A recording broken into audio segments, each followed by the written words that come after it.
Hey Starcraft loving guys and gals, welcome to episode 6 of Tara the Terran Talks Starcraft Tactics. This week, we're going to teach you how to open greedily as a Protoss without dying to early harass.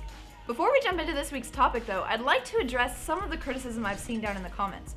First off, I know you guys know that I'm like a platinum level player and you guys technically think you shouldn't be taking advice from me, but rest assured, I do get a lot of help from higher level players and friends to make sure what I'm saying isn't too stupid, so you don't really need to worry about that as much. I mean, I'm pretty sympathetic to a mid to low level player myself, so I'm kind of learning alongside you guys too. Also, a lot of you guys have requested that I go over build orders and stuff like that, but don't you think that's been done to death? I'm here to give you quality mid-level tips in a succinct, short, and stylized video. I hope you guys are enjoying them, and I hope you guys are actually learning from them. This is kind of the way I would want to learn. Without further ado, let's jump into this week's lesson. Hell, it's about time. While most people gateway expand versus Terran, it is possible to safely go Nexus first as well. It does require a lot of scouting and the ability to react, however. Send a probe scout around 15 supply, and make sure you scout typical proxy locations first to be safe. Build your first pylon on the high ground, then a Nexus, then a gateway. Make sure your gateway is closer to your natural though for quicker reinforcements in case of an early rush. Make sure to patrol a probe around your natural in case your opponent goes for a bunker rush. If your opponent does opt for that course of action, pull a few probes and shift-click the SCV several times to ensure that they keep attacking until it's dead. It should be pretty much impossible for the bunker to finish if it's spotted in time. Chrono boost out a Zealot because that'll make it a lot easier for you to deal with his Marines. You can pretty much follow this build-up with any style you prefer, knowing that you're probably going to be economically ahead or at least on par if you went CC first. Now that we know how to fend off a pesky Terran, let's talk a little bit about Zerg. There is no better way to counter a 3-base Zerg than going Nexus first.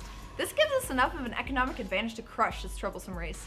Send your probe scout out around 9 supply and take note of the timing of his pool. If you see a super early pool, it's best to delay the Nexus and build a gateway, then a cybernetics core.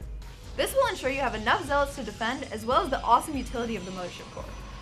If the Zerg's pool just isn't early, go ahead and go with the Nexus first build and follow it up quickly with a forge and a gateway. Use these buildings to wall off your natural expand, but make sure you use the zealot to fill in the last little spot and don't wall yourself in. Don't get too greedy though and skip your cannon. As soon as your forge finishes, have a probe ready to build the photon cannon behind the wall. This will deter any annoying Zerg shenanigans. Are you as ready for PvP as I am? Let's do this shit. Protoss versus Protoss is a very tricky matchup that's infamous for how much cheese that occurs. This is probably because it's almost impossible to fast expand without getting punished. If expanding early is still the goal, it's best to do so after you get a gateway, a gas, and a cybernetics core. This is referred to as a 1-gate expand. This will ensure that you're still able to survive against scary 1-base all-ins like the 4-gate. The main reason it's possible now to defend against these kinds of all-ins is the introduction of the mothership core in Heart of the Swarm, and hence the planetary nexus or photon overcharge. This, in combination with sentries, should be everything you need in order to defend against anything that's thrown at you early on. Remember, it's absolutely mandatory to scout and be map aware. A missed force field could allow your opponent's units into your base and most likely cost you the game. It can also be game-changing if you scout your opponent's proxy pylon and are able to eliminate it, buying yourself precious time to build an even stronger defense. If performed correctly, your defense should keep your opponent out of your main base and stuck choosing whether or not to attack your units near the photon overcharge or go home and retreat. Both will leave you extremely ahead. That is, if they choose to stay in the game. Well, that concludes this week's tutorial. Next week I'm going to give you a few tips on knowing when to back off in an engagement.